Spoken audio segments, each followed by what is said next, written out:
I've had this survival world for almost 5,000 days, so in this video I'm going to do a world tour and share everything I've done in this world. Starting off, this is my base. My plan for this world tour is to start at the centre point of this world and then work my way outwards, ending with the furthest reaches of the world.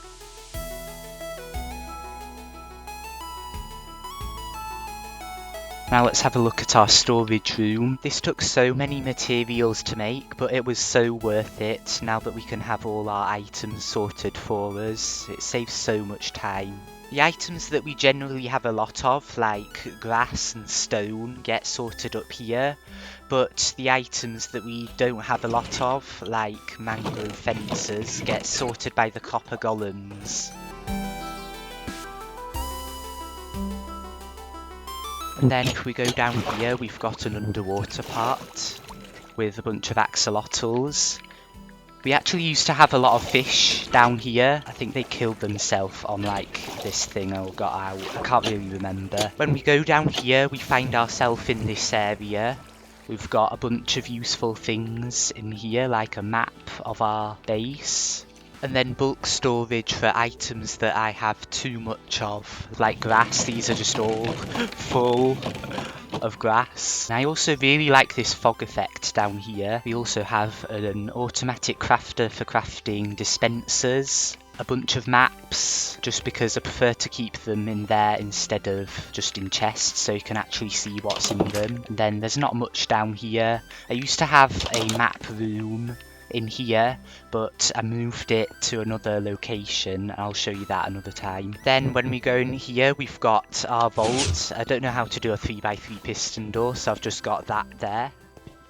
And we actually have a bunch of secret rooms in this base, so I'm not going to share all of them, but if we go in here, we've got a little secret room. There will be a world download available, so if you want to find all of them for yourself, more than welcome to do that. And I will drop some hints in the comments section. Then when we go through here, this is one of the more neglected areas of this world.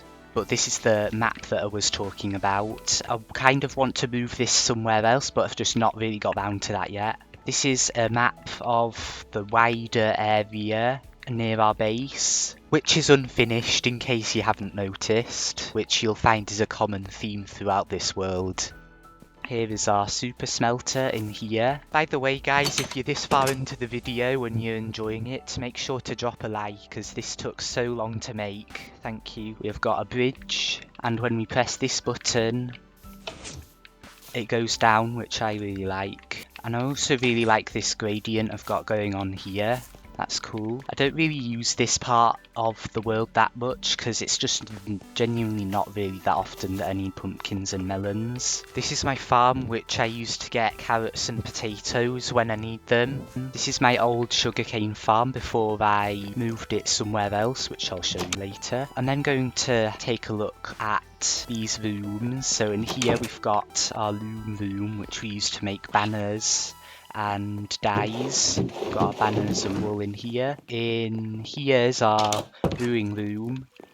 Then in here's our cat room, which I don't really use that much, but we do have every type of cat in here.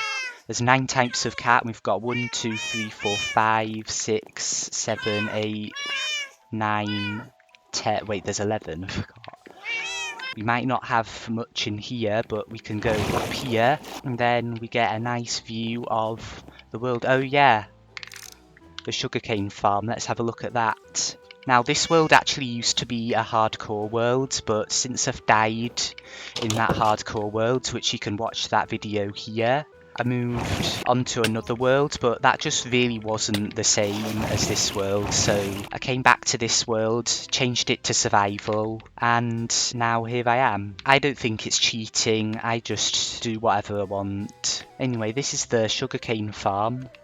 I meant to do these birch trees all along here, but I just lost motivation, so I stopped, and that's the beauty of just playing Minecraft by yourself without recording. You can just do whatever projects you want, switch in and out of them whenever you want. But maybe I could build a collection system using hopper minecarts at some point. Let's have a look at this structure over here, which, as you can guess, is also unfinished. This is a copper oxidization field, and they're all loaded with ender pearls so that they'll always be oxidizing no matter where I am in the world. This machine tells you when it's fully oxidized. When I go over here, this lamp in my base lights up, so it tells me that my copper is ready to harvest. When I go through this gate, it opens up into this massive wheat field. Now, this wheat field actually used to be even bigger. The original plan was to just have wheat as far as the eye can see, but I got rid of it because it was just a bit ugly and patchy. I didn't like it. Okay, in here we have got our bee farm. You can press this button for honeycomb. When you press this button, it produces honey bottles. So we've almost finished all the things that in the immediate area of this base.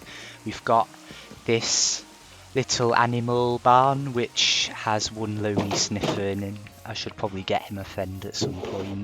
Then going through here, we've got our glowberry farm, which to be honest is just for decoration. If I wanted to get loads of glowberries quickly, then I could just keep bone mealing glowberry. This is my sulfur cube sanctuary, and yeah, this sulfur cube tried to escape, so he's got the grass block of shame. In here we've got a sulfur spike farm.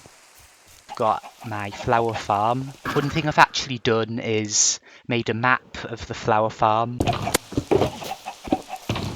And this shows us all the locations of all the flower farms. So alliums, we can just go over here and boom. Now this one is a bit slow, but because it's quite an old build, some flower farms in this world are a lot faster. You can make loads more flowers, which I really like. To be honest, I think the flower farm is due a bit of an upgrade. Like, I'm not too sure about these trees that are made of planks, and I also think these redstone bits could do with hiding. Okay, that's... oh shit, crap, no. I also don't use prot 4 on my armour, just because when you have prot 4 netherite, you basically cannot die, and I want there to be some actual challenge. Moving outwards, I'm now going to show you guys the village. Okay, here's the village. I don't really trade with villagers as much as a lot of other YouTubers, and nowadays I only really trade with villagers just for golden carrots from the farmers. And then in here we've got the cartographer with a little map of the village. And then these are the other parts of his house.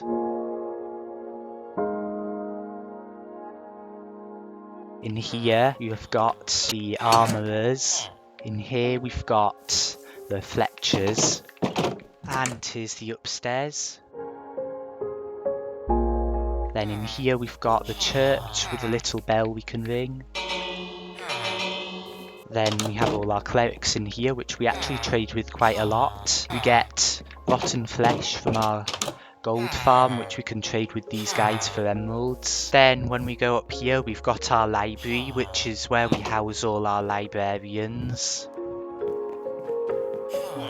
Going up here, we have the farmers, where I buy all my golden carrots from for just 1 emerald. Okay, and then going down here we've got our masons, and I get a lot of stone from mining projects, so I usually trade that with the masons to get emeralds, which is a really easy way of getting emeralds. This bridge is unfinished, but we've got a villager breeder, which once upon a time had a few villagers in, but I guess they just got out. And we can go through here, which will bring us up to the surface. I like being able to see the views, which is mainly why I built this ice highway. And yeah, this is what my base looks like from above, which I really like. Next up, we've got our wool farm.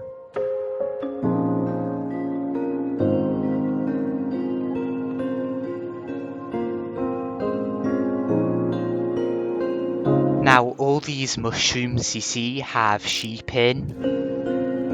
When we go inside this windmill, this is where we store all of our wool. And moving on, let's take a look at this tree farm. Ah! What I used to do is plant trees in here before I decided to make an automatic wood farm, which I'll get onto in a bit. But what happens is we plant saplings in this arrangement. Then when they all grow, we take the leaves, put an end crystal on here, and then all the logs drop, most of the logs, and then we can replant them. Now you might be wondering what this giant tree in the distance is. Well, I have the answer to that. This is my farming district where I have a bunch of little mini farms, including some tree farms. I'm not going to go through all of them. The idea for this farming district was to have 6 of these trees and make it like a whole forest, but I just haven't got round to that yet. Then this is my normal tree farm. Then this is my mangrove tree farm, which as you can see is a lot more complicated. I have absolutely no clue how any of this works.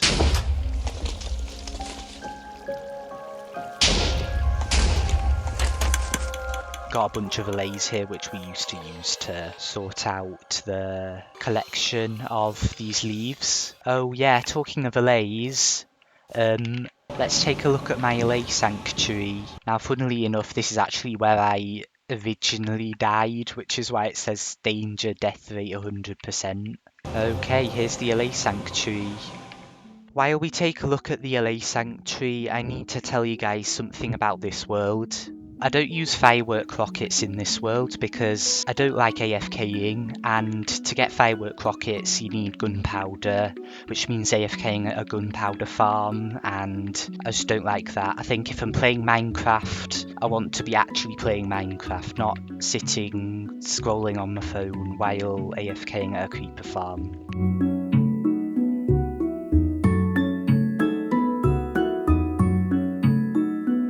Let's take a look up here. This is our amethyst shrine, which was meant as a memorial for my pet Allay amethyst. No. No, don't die. No. No. When you play this music disc in this jukebox, then when the song runs out, it heals you. Hooray!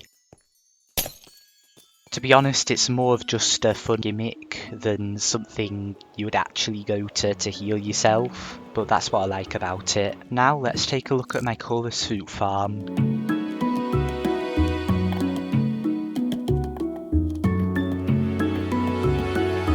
I really like these shaders with the northern lights and all that.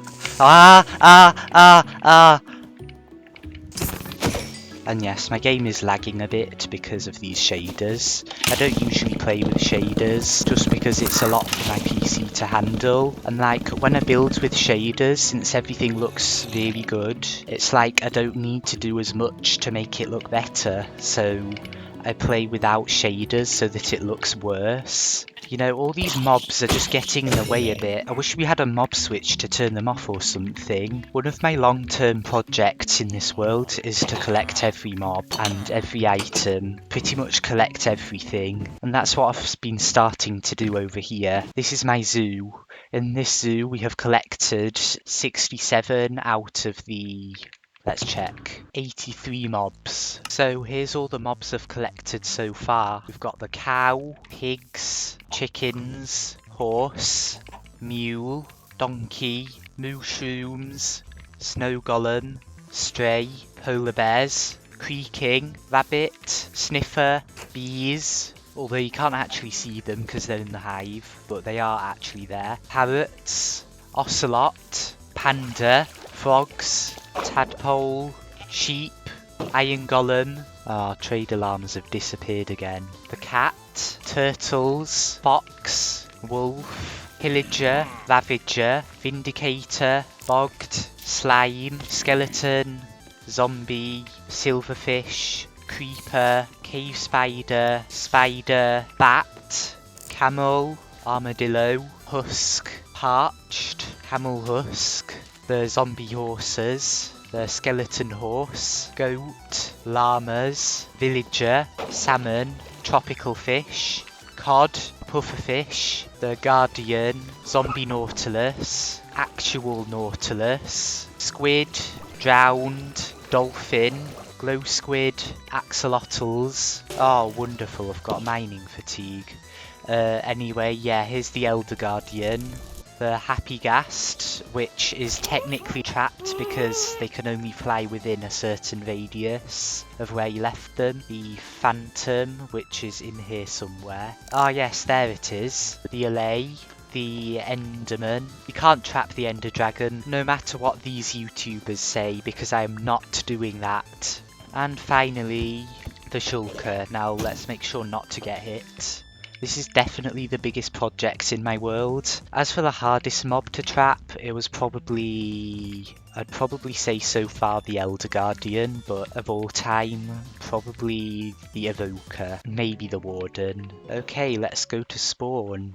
This is where I've trapped some of the Halloween mobs, which I actually did in this video, but I've expanded upon that since. These are actually naturally spawned, and I got them on Halloween, not by setting my date and time to the 31st of October in my PC settings, which is pretty cool. And this guy even has a jack-o'-lantern. To be honest, I don't really like what I've done at spawn. This place definitely needs a glow up at some point. We then have the disused iron farm with a bunch of villagers which I set free on purpose. We have enough iron to last us pretty much forever, so I don't think that'll be a problem. Now this is where it all began. This is where I used to live before I built my actual base. Now this is the Camel Sanctuary.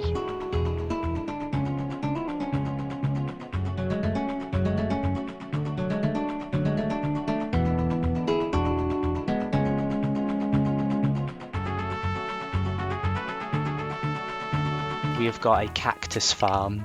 So what you do is you go up here, press this button, and water just comes and floods the whole place, but you do have to replant them. I do want to decorate this at some point and make it like some sort of Mayan/Egyptian pyramid.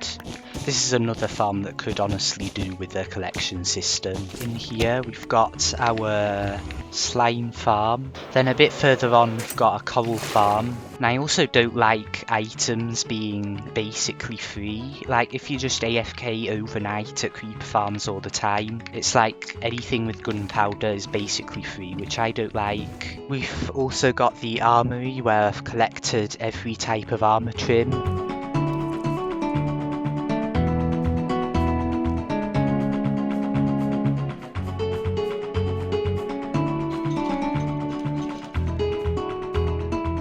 Got a blaze farm. Let's be really careful not to die because we do not have firework rockets, and says that and immediately gets hit, takes loads of damage. Let's really try not to die here. Okay, I think I'm safe. That was a little bit too close. Thankfully we've got firework rockets in here. I mean, I've not completely banned firework rockets, I just don't use them that often for the reasons I've mentioned before. Okay, this is my sand farm, which I've stopped. Why is it... Okay, I was almost a bit alarmed then because I thought it was still going and just spawning loads of sand, causing loads of lag. But thankfully it hasn't. Down this tunnel we've got the beans factory. So here's the beans factory. It is very big. It's not finished because there's no way I was going to finish such a project this big. In here we've got the resin farm, and all the resin falls down into here, into this vat of resin, which has a secret hopper in here, and then it gets collected in here and gets turned into blocks, which is good. Up here we've got a spooky haunted house.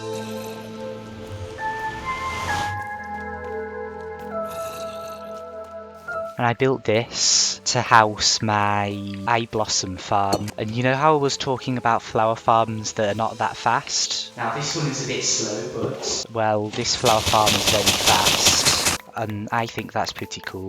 Again, like, I really wish we had a mob switch. It would just make things so much easier for touring my worlds. I wonder what's down this tunnel. Oh look, it's the mob switch. Press this button.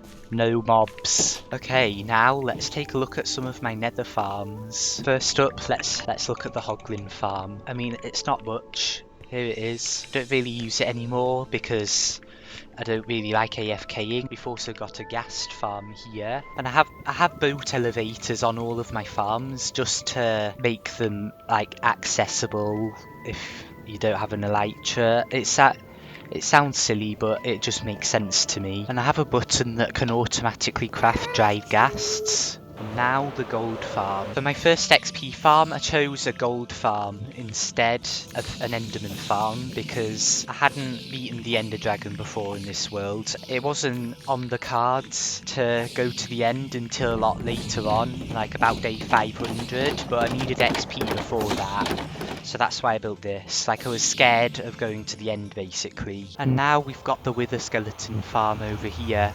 This is where I get coal for my super smelter, and also bones for bone meal, which is a huge part of this world. Bone meal is so useful for pretty much any farm. I also have handy little displays showing you how much it takes approximately to get a stack of things. Oh, while we're here, let's check out the Guardian farm. Or to get Prisma in here for my nether hub. Later on, I realised it was just stupid to use such an expensive resource for just nether tunnels, which would have to make a lot of. I do plan to make a fishing village sort of thing, because I've got so much cod, and I could make so much money by selling that all to fishermen. Let's check out the creeper farm. Here is the creeper farm, which I don't really use because I usually use a Riptide 3 trident instead of firework rockets.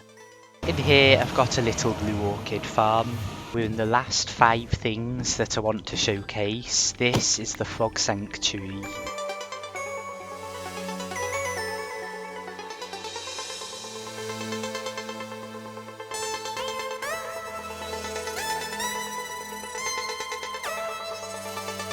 Now, obviously, this is where I keep all my frogs, and I used to take them out sometimes to get frog lights. Oh yeah, and this is like a tower where when we would breed frogs, we would put the tadpoles in these towers, then wait for them to grow up, and when they've grown up, they would be adult frogs of that colour. Then that one over there produces green cold frogs, and that's why I chose this location for the frog sanctuary, so that it's in reasonable distance of a warm biome, a temperate biome, and a cold biome. Okay, now let's take a look at the Sniffer sanctuary. You get out, okay? Don't need you. I mean, it's not much. It's the first project that I built after 1000 days, so it's very old, and I wasn't good at building when I built it, but it has received some upgrades since. Then we can go up this very modern, very elegant dirt staircase where we can get to this ice highway, again unfinished.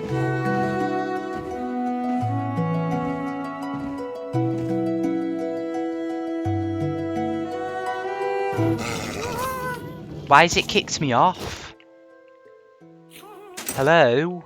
That's literally never happened before.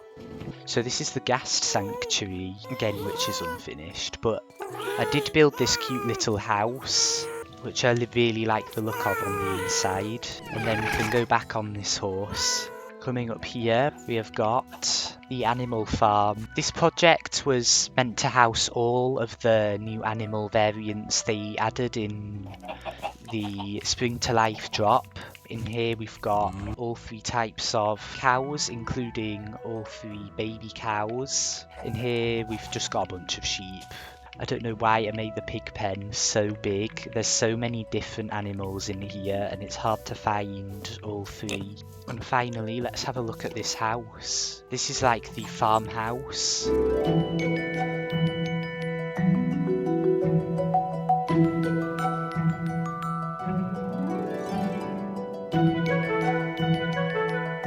And here we've got the bamboo farm connected to the panda sanctuary.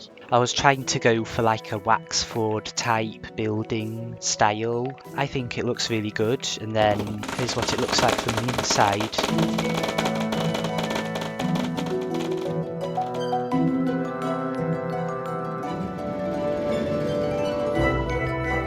finally they get collected in these chests as bamboo blocks. And here is the Panda Sanctuary. Now, we don't actually have all the types of pandas, but we do have the normal panda and weak pandas. Okay, here are the weak pandas. This part of the Panda Sanctuary is just exclusively weak pandas.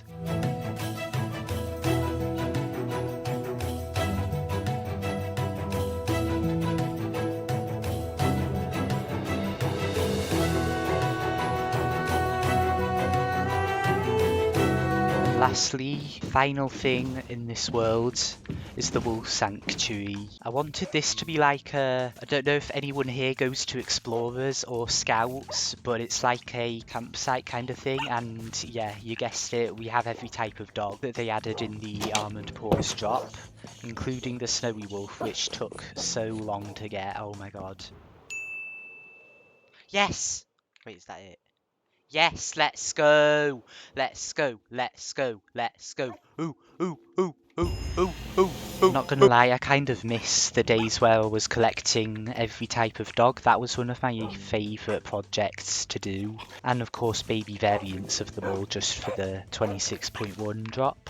And as for the campsite theme, we've got a bunch of huts with some beds in, a rock climbing wall. These are meant to be like harnesses on armor stands, by the way.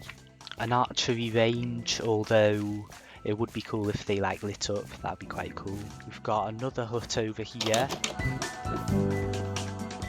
And somewhere we've got a trail chain. Oh yeah, and we've got a little crop farm as well. Oh yeah, and we've got a little campfire. I keep finding new things that I never knew we had.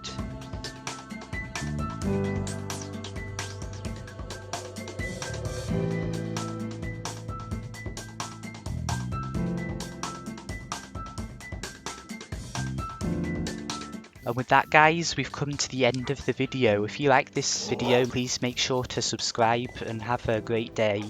Goodbye.